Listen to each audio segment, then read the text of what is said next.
Hello everyone, welcome to this session of Textbook Super Coaching. This is me Tolika, your UGC NET Paper 1 faculty, and these are the timings of my free live sessions on YouTube and Textbook app. Learners, don't forget to like, share and subscribe to our channel. अगर आप text book super coaching platform पर नए हैं, UGC net set JRF की तैयारी कर रहे हैं for upcoming June 2024 exam, don't forget to subscribe to our channel so that you don't miss out on any important updates. With regards to any subscription based course, you can contact this number. Learners, this is my Telegram group. Do join the Telegram group for getting all important updates. Whether it is classes ka timing, classes ke PDFs and various other details are shared on Telegram channel. So don't forget to join my Telegram group. So learners, आज एक हम बहुत important topic को cover करेंगे. This session talks about 18 types of research. ये आपकी एक research की basic understanding of different types को क्लियर कर देगा. आप एक टाइप ऑफ रिसर्च को दूसरे टाइप से डिफरेंशिएट कर सकेंगे और ये सभी आपको एक ही सेशन में आपके साथ कवर हो जाएगा. सो इस सेशन को अच्छे से देखिए, अच्छे से समझिए और अगर कोई भी डाउट हो तो कमेंट्स में ज़रूर पूछिएगा. So learners, this session is a part of restarting UGC NET JRF 2024 और आज के सेशन में हम कवर करेंगे 18 टाइप्स ऑफ रिसर्च. तो लेट्स स्टार्ट. सो जैसा कि हम जानते हैं कि रिसर्च की जाती है to add to the body of knowledge. तो जब भी हम रिसर्च करते हैं, हम कुछ नई खोज करना चाहते हैं, कुछ नोवेल करना चाहते हैं. ठीक है, तो हमारा जो एम रहता है वो कुछ नवीनतम, कुछ नया करने का होता है. मगर ये रिसर्च करने का तरीका अलग अलग होता है, पर्पस अलग होता है और नेचर ऑफ स्टडी अलग होता है, जिसके आधार पर हम इन रिसर्चेस को अलग अलग कैटेगरीज में कैटेगराइज करते हैं. तो शुरुआत करते हैं सबसे बेसिक रिसर्च से, जिसे हम प्योर रिसर्च कहते हैं. बेसिक रिसर्च का काम होता है बिल्कुल कुछ नया नॉलेज को ऐड करना. ठीक है, इस केस में हम स्टैब्लिश्ड नॉलेज को कहीं और टेस्ट नहीं करते हैं, नई नॉलेज क्रिएट करते हैं. तो जब न्यूटन ने लॉज ऑफ मोशन इन्वेंट किया होगा, डिफाइन किया होगा, उस तरह की रिसर्च को हम क्या कहते हैं? बेसिक रिसर्च कहते हैं या प्योर रिसर्च कहते हैं. तो वो सभी रिसर्चेस जो कि पहली बार की गई है, आउट ऑफ द बॉक्स की गई है, कुछ नई थ्योरी, कोई नया कंसेप्ट, अगर आप बात करें कंसेप्ट ऑफ आर्टिफिशियल इंटेलिजेंस या क्वांटम फिजिक्स, इस तरह के जो अब के समय में आधार बन गए हैं, बेस बन गया है और उसके ऊपर फर्दर नॉलेज बिल्टअप होती है, उस तरह की रिसर्चेस को हम कहते हैं प्योर रिसर्च और बेसिक रिसर्च. यानी कि इसमें कोई भी मिलावट नहीं होती है. जब भी प्योर रिसर्च की जाती है या बेसिक रिसर्च की जाती है, तो वो सब्जेक्ट जिस डिसिप्लिन में भी हम करते हैं, उसकी नॉलेज के जो बेस है उसको फैलाते हैं. अभी तक इस बारे में खोज नहीं की गई है, तो जिसने भी प्योर रिसर्च की है उसने क्या किया है?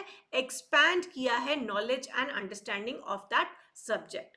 ठीक है, सो मान लीजिए जब तक आर्टिफिशियल इंटेलिजेंस के बारे में बात हो रही थी, तब तक वो नई खोज थी. आर्टिफिशियल इंटेलिजेंस के बाद ये देखा गया कि मशीन लर्निंग जैसा भी कुछ है. तो जिस दिन मशीन लर्निंग का कंसेप्ट आया, वो क्या हो गई? प्योर रिसर्च हो गई. अब मशीन लर्निंग के ऊपर बहुत सारी रिसर्चेस हो रही हैं, वो प्योर रिसर्च नहीं है. जब पहली बार इस कंसेप्ट को इजाद किया गया था, तब वो प्योर रिसर्च थी. यहाँ पे जब भी हम प्योर रिसर्च करते हैं, बेसिक रिसर्च करते हैं, तो ज़रूरी नहीं है कि हम एक प्रॉब्लम को या एक प्रैक्टिकल प्रॉब्लम को सॉल्व करना चाहते हैं, क्योंकि यहाँ पे हमारा जो अप्रोच रहता है वो डिफरेंट रहता है, हमारा जो पीछे का पर्पस रहता है वो डिफरेंट रहता है. सो बेसिक रिसर्च, जिसको हम प्योर या फंडामेंटल रिसर्च कहते हैं, वो बिल्कुल बिना मिलावट वाली रिसर्च है. Next comes are applied research. अब ये जब प्योर रिसर्च बन गई, अब इसी का जब हम एप्लीकेशन को टेस्ट करते हैं, मान लीजिए हम कोई ऐसी रिसर्च कर रहे हैं जिसमें हम न्यूटन्स लॉ ऑफ मोशन को टेस्ट कर रहे हैं या जिसमें क्वांटम फिजिक्स के कॉन्सेप्ट्स को टेस्ट कर रहे हैं, तो वैसी रिसर्च हमारी क्या कहलाती है? Applied research. ये हमारी रियल वर्ल्ड के प्रॉब्लम्स को सॉल्व करने के लिए की जाती है. तो मान लीजिए थॉर्नडाइक की जो लॉज ऑफ लर्निंग है, वो किस तरह की रिसर्च थी? प्योर रिसर्च थी. मगर उसका एप्लीकेशन को अगर हम टेस्ट करेंगे, हम चेक करेंगे कि क्या वो लॉज ऑफ लर्निंग सच में काम करते हैं कि नहीं, तो वो उसका जब हम एप्लीकेशन चेक करेंगे, जब भी हम उसका एप्लीकेशन चेक करेंगे तो वो क्या बन जाएगी, अप्लाइड रिसर्च बन जाएगी। तो जो हम डे टू डे लाइफ में रियल लाइफ प्रॉब्लम्स को सॉल्व करने के लिए जब भी कोई रिसर्च करते हैं तो वो होती है हमारी अप्लाइड रिसर्च। और इसी के लिए से हम क्या कहते हैं, इसका जो मेन फोकस रहता है वो प्रैक्टिकल एप्लीकेशन रहता है। Majority of research humanities and social sciences में जो की जाती है वो अप्लाइड रिसर्चेज ही होती है। इवन साइंसेज में भी, प्योर साइंसेज में भी जो थ्योरी स्टैब्लिश्ड है उसको टेस्ट जब किया जाता है, उसको किसी और सिचुएशन में अप्लाई करके देखा जाता है, तो वो सभी केसेस क्या होती हैं, अप्लाइड रिसर्च होती है। Next is action research. Action research को जैसा कि हम क्या कहते हैं, it's just a problem solving approach. और ये प्रॉब्लम सॉल्व क्या कैसे किया जाता है, लोकल लेवल पे किया जाता है। एक्शन रिसर्च का जनरलाइजेशन बहुत ज़्यादा नहीं होता है क्योंकि ये बहुत ही स्पेसिफिक हो जाती है विद द लोकल सिचुएशन। मान लीजिए एक प्रॉब्लम एक जगह पे क्रिएट हुई, उसको सॉल्व करने के लिए जो हमने रिसर्च की पद्धति या प्रोसेस उठाया वो था एक्शन रिसर्च। तो यहाँ पे जो हमारे प्रैक्टिशनर्स होते हैं, जो रिसर्चर्स होते हैं, वो अपने कॉन्टेक्स्ट में उसे सॉल्व करने की कोशिश करते हैं। तो यहाँ पे अपने थॉट को कोलैबोरेट करना, अपने उस प्रॉब्लम को सॉल्व करने का अपनी बेस्ट एबिलिटी से कोशिश करने की जो रिसर्च होती है वो एक्शन रिसर्च होती है। हम इसमें प्लान करते हैं, एक्शन करते हैं, ऑब्जर्व करते हैं और रिफ्लेक्ट करते हैं। तो PAOR का कंसेप्ट ये साइकिल चलता है। और एक्शन रिसर्च एक टाइम बाउंड अफेयर है। ये हमारी अप्लाइड रिसर्च या बेसिक रिसर्च की तरह लंबी लंबी रिसर्च नहीं है, बहुत शॉर्ट टाइम के लिए होती है। और जैसे मैंने पहले कहा, इसका जनरलाइजेशन भी बहुत ज़्यादा नहीं होता है because these are local in nature. ठीक है। Next comes are quantitative research. जब हमारे पास डेटा जो हम रिसर्च कर रहे हैं नंबर्स के फॉर्म में आता है, जिसका न्यूमेरिक वैल्यू होता है, न्यूमेरिकल डेटा होता है, जिसे हम गुणा भाग कर सकते हैं, प्लस माइनस डिवाइड ऐड कर सकते हैं, तो उस केस में हम क्या यूज करते हैं, क्वांटिटेटिव रिसर्च। सो जितनी भी क्वांटिटेटिव रिसर्चेस होती हैं ज्यादातर उनमें हम स्टैटिस्टिकल मेथड्स लगाते हैं ताकि हम डेटा को क्या कर सके, क्वांटिफाई कर सके। हम अपनी बात को प्रूव करते हैं with the help of numbers. हमें ऐसा लग रहा है इसलिए वो रिसर्च नहीं मानी जाती है। हमारे नंबर्स, हमारे स्टैटिस्टिकली प्रूवन नंबर्स इस बात की पुष्टि करते हैं जो भी हम कहना चाह रहे हैं। So quantitative research always favours the numerical paradigm, यानी कि हमारे पास नंबर्स होने चाहिए, हमारे पास जो डेटा हम जो गैदर करते हैं वो न्यूमेरिकल डेटा होना चाहिए, जिससे हम आसानी से कलेक्ट कर सकें, एनालाइज कर सकें और उसे जोड़ घटाव करके हम अपनी रिजल्ट्स को सामने रख सकें with the help of statistical analysis. Next comes are qualitative research. जब हमारे पास डेटा आता है रिच, रिच कहने का मतलब है ऑब्जर्वेशन के माध्यम से, डिस्क्रिप्शन के माध्यम से, पिक्चर्स के माध्यम से, इंटरव्यू के माध्यम से। अगर हमारे पास इस तरह का डेटा आता है तो हम नंबर्स की तरफ नहीं जा सकते हैं, हम जाते हैं क्वालिटेटिव पैराडिम की तरफ। तो जब भी हमने डेटा कलेक्ट किया जिसको हम नंबर्स में किसी भी तरीके से विभाजित नहीं कर सकते हैं, डिवाइड नहीं कर सकते, उसे कैटेगराइज नहीं कर सकते हैं, उस केस में हम उठाते हैं अपना क्वालिटेटिव रिसर्च। सो क्वालिटेटिव रिसर्च में ज़्यादातर हम कॉम्प्लेक्स फिनोमेना को डिस्क्राइब करते हैं, एक्सप्लेन करते हैं, जो कि हम अदरवाइज हम नंबर्स के फॉर्म में नहीं डाल सकते हैं। सो किसी भी चीज़ की इन डेप्थ स्टडी करनी होती है तो हम क्वालिटेटिव पैराडिम को लेके चलते हैं ताकि हम अपने डेटा जो कि वर्ड्स के, पिक्चर्स के और ऑब्जर्वेशन के फॉर्म में, जिसे हम ब्रॉडली कहते हैं नॉन न्यूमेरिकल डेटा, उसे अच्छी तरीके से एनालाइज करते हैं और उसके बाद उसका आउटपुट निकालते हैं। सो ये इस तरह की रिसर्च होती है qualitative research. Next comes the descriptive research. जो हमने 5 रिसर्चेस कर ली है learners, 6th is your descriptive research. Descriptive नाम से ही समझ में आता है, डिस्क्राइब करता है। यहाँ पे हम किसी घटना को या किसी पॉपुलेशन को डिस्क्राइब करते हैं, हम यहाँ पे मैनिपुलेट नहीं करते हैं। हमारा इस तरह की रिसर्च में हमारा कोई बायसनेस, हमारा कोई इंटरफेरेंस नहीं है। हमारे सामने एक घटना रख दी गई है, एक फिनोमेना जो हो चुका है, उसे हम क्या करते हैं, सिर्फ एक्सप्लेन करने की कोशिश करते हैं, डिस्क्राइब करने की कोशिश करते हैं विदाउट एनी मैनिपुलेशन। तो उस तरह की रिसर्च जिसमें हम अपने चरों को, वेरिएबल्स को किसी भी तरीके से तोड़ मड़ोड़ते नहीं हैं, वैसी रिसर्च को हम कहते हैं डिस्क्रिप्टिव रिसर्च। तो यहाँ पे हम क्या करते हैं, किसी भी पॉपुलेशन का या किसी भी घटना के सारी कैरेक्टरिस्टिक्स, जो जो घटा जैसे हुआ उसके बारे में एक्सप्लेन करते हैं, डिस्क्राइब करते हैं। सो इस तरह की रिसर्चेस जो होती हैं वो डिस्क्रिप्टिव रिसर्चेस कहलाती हैं। कई बार हम ये देखते हैं कि क्या डिस्क्रिप्टिव रिसर्च सिर्फ क्वालिटेटिव होती है, सिर्फ क्वांटिटेटिव? नहीं, डिस्क्रिप्टिव रिसर्च कोई भी तरह के पैराडिम को ले सकती है, क्वालिटेटिव भी हो सकती है, क्वांटिटेटिव। मेजॉरिटी डिस्क्रिप्टिव रिसर्चेस जो होती हैं वो क्वालिटेटिव पैराडिम की तरफ जाती हैं, बट ये उसका लिमिटेशन नहीं है। Next is correlational research. So correlation, जैसे मैंने आप लोगों को पहले भी कई बार पढ़ाया है, कोरिलेशन का मतलब होता है दो वेरिएबल्स को वैरी करते हैं, यानी कि जो जो भी हम फेनोमेना को स्टडी करें, जिस भी घटना को हम, जिस भी प्रॉब्लम को स्टडी कर रहे हैं, और उसमें जो हमारे वेरिएबल्स हैं उनमें से एक भी वेरिएबल कांस्टेंट नहीं रह सकता है। अगर वेरिएबल कांस्टेंट है तो पहले तो वो वेरिएबल ही नहीं है, और हमारा फिर कोरिलेशनल रिसर्च में वो काम नहीं कर सकता है। कोरिलेशन का अर्थ होता है कि अगर हमने दो वेरिएबल्स को लिया तो इसके घटने या बढ़ने से इसमें भी किसी ना किसी तरह का बदलाव आएगा। तो जब भी दो वेरिएबल साथ में को वैरी करते हैं तो उस केस में होती है हमारी correlational research. But again, correlation का मतलब कॉजेशन नहीं होता है। जरूरी नहीं है कि इसके बढ़ने से ये घटे और इसके बीच में कारण स्टैब्लिश हो। कॉजेशन अलग चीज है, कोरिलेशन अलग चीज है। ठीक है, जैसे मैंने एक बार एग्जाम्पल में भी बताया था कि increase in the price of rice, increase in the price of rice मतलब चावल के दाम में अगर बढ़ोतरी हुई, ये एक आपका वेरिएबल है।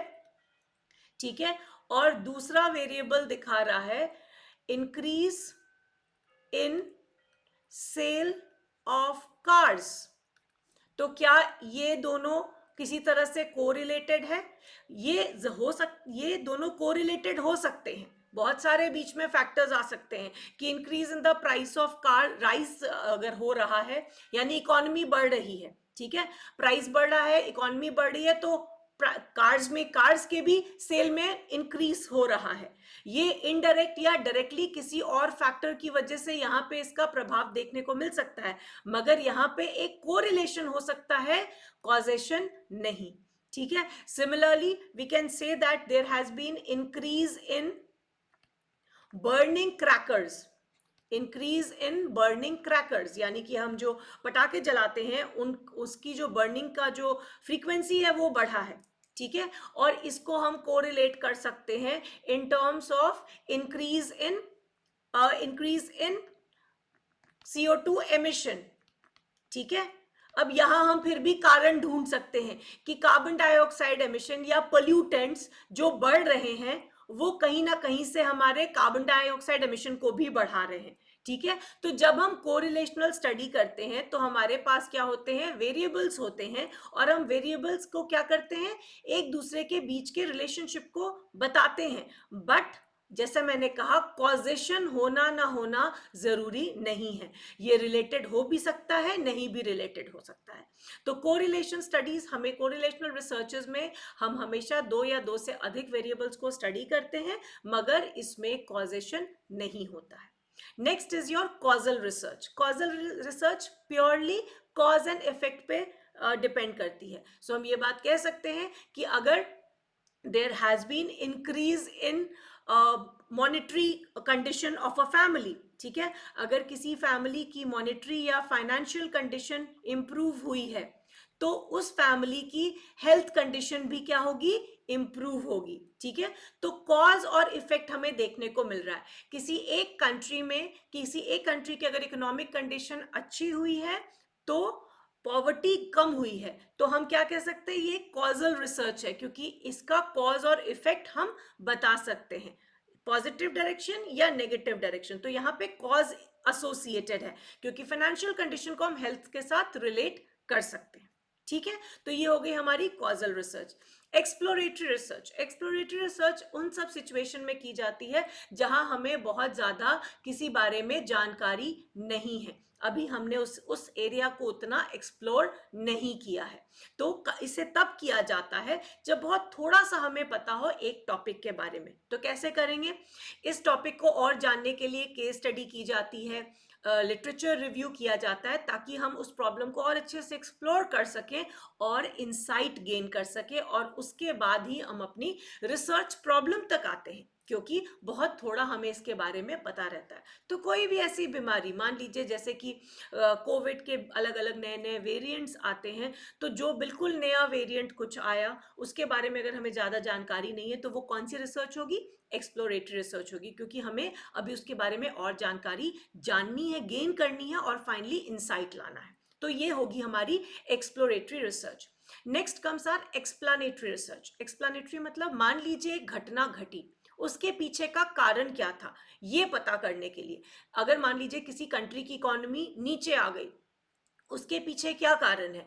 अलग अलग फैक्टर्स को, उनका प्रोडक्शन कैसा है, उनके एक्सपोर्ट्स कैसे हैं, उनके इंपोर्ट्स कैसे हैं, इन सब चीज़ों को जब हम फिगर आउट करते हैं तो ये क्या होता है? हमारा एक्सप्लेनेटरी रिसर्च होता है। तो यहाँ पे हम कारण खोजते हैं, एक्सप्लेन करते हैं व्हाई इट हैपेंड। कोई भी घटना घटी तो क्यों घटी, किसी की हेल्थ डिटोरिएट की तो क्यों हुई, ठीक है? अगर लोगों की लाइफ स्पैन घटी तो what was the reason? Obesity बढ़ी, what is the reason? Diabetes बढ़ी तो what is the reason? Explanatory research, कारण खोजते हैं, फिर हम उसमें कारण में निकालेंगे लाइफस्टाइल चेंजेस है, ईटिंग हैबिट्स है, so on and so forth. तो अक्सर हम क्या करते हैं, एक्सप्लेनेटरी रिसर्च में हम कारण खोजते हैं, ठीक है? Now cross sectional research. Cross sectional research में क्या होता है? हम एक ही पॉइंट में बहुत सारा डेटा कलेक्ट कर लेते हैं और उस समय का पॉपुलेशन का एक स्नैपशॉट ले लेते हैं। तो मान लीजिए अभी के समय, let's take for example interim budget जो आया है, उसमें सोलर एनर्जी के रूफटॉप को लेकर काफ़ी अम्बिशियस प्रोजेक्ट को लॉन्च किया गया है कि लोगों को फ्री इलेक्ट्रिसिटी मिलेगी और not only that they will be able to earn out of it, है ना? कि उसमें बात कही गई कि 300 यूनिट जो है वो आपको हर मिला करेगी हाउस होल्ड को, पर हाउस होल्ड, अगर आप रूफटॉप का सोलर सेटअप लगाते हैं। और उसका जो कहा जाए, आप यूज भी कर सकते हैं और सेल ऑफ भी कर सकते हैं in the form of rooftop grid electricity. अब यहाँ इस पे हम एक क्रॉस सेक्शनल स्टडी कर सकते हैं। एक पॉइंट ऑफ टाइम ये खबर आई, उसी समय हमने यहाँ अपने पॉपुलेशन से इसका फीडबैक लिया, देखना चाहा कि क्या रुझान है, क्या लोग इसे एक इसका इलेक्शन का गिमिक मान रहे हैं या ये एक्चुअली में अच्छी एक पॉलिसी हो सकती है। तो इस पॉइंट ऑफ टाइम पे क्या गवर्नमेंट एम्प्लॉयज सोचते हैं, क्या सेंट्रल गवर्नमेंट के जो एम्प्लॉयज हैं उनका क्या थॉट प्रोसेस है, युवा इसके बारे में क्या सोचते हैं, सैलरीड एम्प्लॉयड क्या सोचते हैं, इस तरह से हम क्या कर सकते हैं, क्रॉस सेक्शनल में हम डेटा एक ही समय पे कलेक्ट करेंगे अलग अलग लोगों की थॉट प्रोसेस लेने के लिए। तो इस समय एक पॉपुलेशन का हम स्नैपशॉट जब लेते हैं तो वो बन जाती है हमारी क्रॉस सेक्शनल रिसर्च, ठीक है? Then we'll move to cross sequential research. इसमें थोड़ा सा मॉडिफिकेशन है, जहां पे हम क्रॉस सेक्शनल प्लस लॉन्गिट्यूडनल, आपने इस पर्टिकुलर चीज के बारे में फेब की ये नोटिफिकेशन है, फेब का ये इम्प्रूवमेंट है, फर्स्ट फेब को ये इंटरिम बजट आया था, तो फर्स्ट फेब के बाद सेकंड को हमने इसका डेटा कलेक्ट किया, ठीक है? अब हमने सेकंड फेब को कलेक्ट किया था और मान लीजिए हम सेकंड मार्च या अप्रैल में जाके या कुछ महीनों के बाद जाके इसी बात पे फिर चर्चा करते हैं। तो ये क्या होगी हमारी, लंबे समय के बाद जब हम इस रिसर्च को करेंगे तो ये होगी हमारी लॉन्गिट्यूडनल रिसर्च। तो cross sectional research plus longitudinal research जब हम ट्राई करते हैं, स्टडी करने की कोशिश करते हैं, अलग अलग एज ग्रुप में करते हैं over the period of time, कि उस समय सैलरीड एम्प्लॉयड ने क्या सोचा था, आज वो क्या सोच रहे हैं, उस समय युवा ने क्या सोचा था, यूथ ने क्या सोचा था, कॉलेज गोइंग यूथ ने आज उनका क्या थॉट प्रोसेस है, पेंशन जिनको मिल रही है उन्होंने क्या सोचा था इसके बारे में, आज क्या सोच रहे हैं। तो इस तरह से जब हम across age group, across timeline, cross sectional plus longitudinal करते हैं तो वो क्या बन जाती है, क्रॉस सीक्वेंशनल रिसर्च बन जाती है, ठीक है? इसे हम over age groups, over time study करते हैं।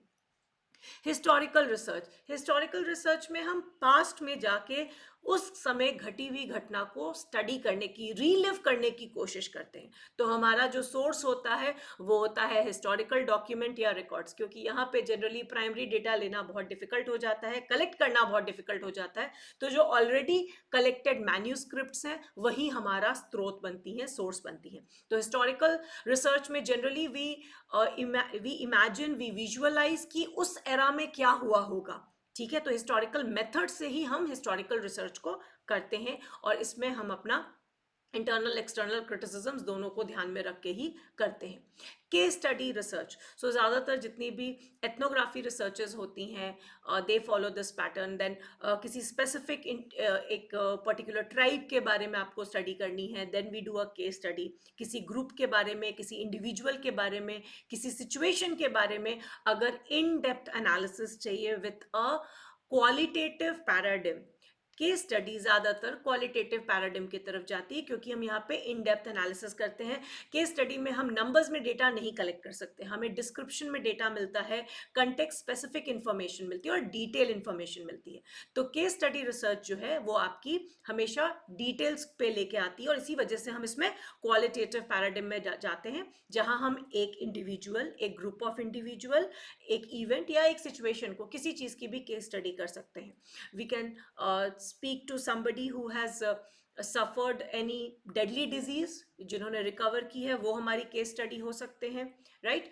और it can even be a group of people, जैसे मैंने आप लोग को लास्ट टाइम भी बताया था कि जो टनल में फंस गए थे उनको भी हम अपनी केस स्टडी में ले सकते हैं कि व्हाट वाज देयर पूरा एक्सपीरियंस क्या था. तो जनरली अब आपको वैसा अगर डेटा इकट्ठा करना होगा तो आप क्वांटिटेटिव पे नहीं जाएंगे, आपको क्वालिटेटिव ही करना होगा.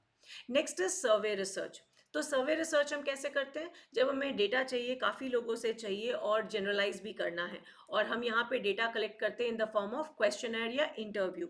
तो इस तरह की रिसर्च को क्या कहते हैं? Survey research. तो सर्वे रिसर्च में हम एक सैम्पल को आइडेंटिफाई करते हैं और उनसे जाके ये क्वेश्चंस और इंटरव्यूज के थ्रू डेटा को कलेक्ट करते हैं, ताकि हमें जो फाइंडिंग्स मिले इसको हम क्या कर सके, लार्ज पॉपुलेशन पे अप्लाई कर सके. तो मान लीजिए हमें कोई नया प्रोडक्ट लॉन्च करना है, ठीक है, किसी तरह का फ्लेवर लॉन्च करना है, मान लीजिए आइसक्रीम का फ्लेवर लॉन्च करना है, तो किस तरह की आइसक्रीम का नया फ्लेवर लोग खाना पसंद करेंगे. या मान लीजिए डेयरी मिल्क की चॉकलेट है, ठीक है, तो कोई नया फ्लेवर लॉन्च करना है, तो किस तरह का, आप देखते कभी रेड वेलवेट या स्ट्रॉबेरी, इस तरह के नए फ्लेवर्स आते हैं किसी चीज़ में. तो ये कहाँ से उनको मिलता है इनपुट? ये मिलता है सर्वे रिसर्च से, जहाँ वो कुछ लोगों को, कुछ युवा को, जो लोग ज़्यादा उनके ये प्रोडक्ट को कंज्यूम करते हैं, उनकी लाइक्स को देखते हैं और उसके बाद अपना प्रोडक्ट को डिज़ाइन करते हैं, और उसके बाद लार्जर पॉपुलेशन के लिए वो प्रोडक्ट को लॉन्च करते हैं.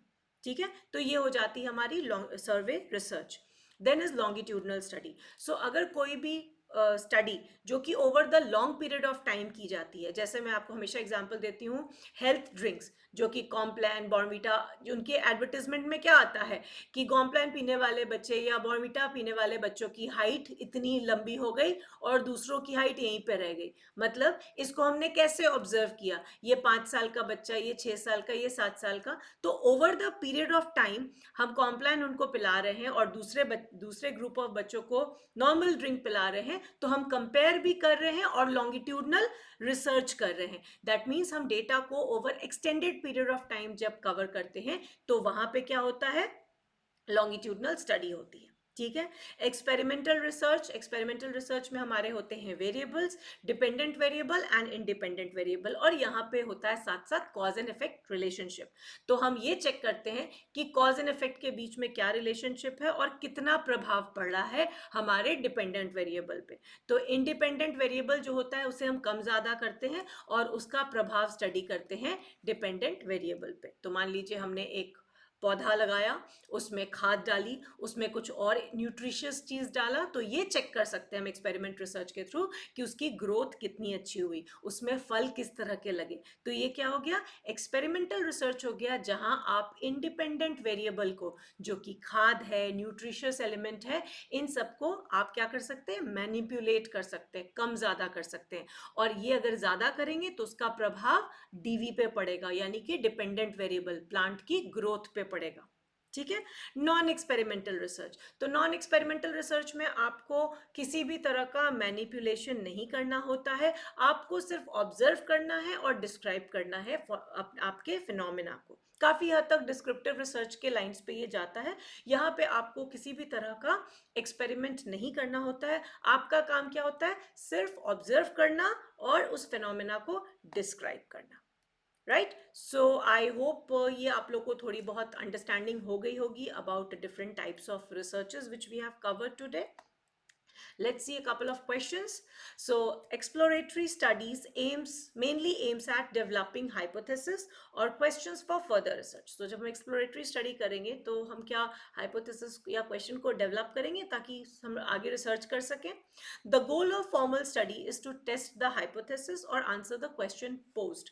So, जो हमारी formal study यहाँ कहने का मतलब research है. तो किसी भी research का goal रहता है या तो हम hypothesis को test कर रहे हैं या जो क्वेश्चंस हमारे सामने हैं उसे हम आंसर करने की कोशिश कर रहे हैं. तो क्या ये दोनों स्टेटमेंट सही हैं, गलत है? So as we can say both the statements are absolutely correct. दोनों ही स्टेटमेंट बिल्कुल सही हैं.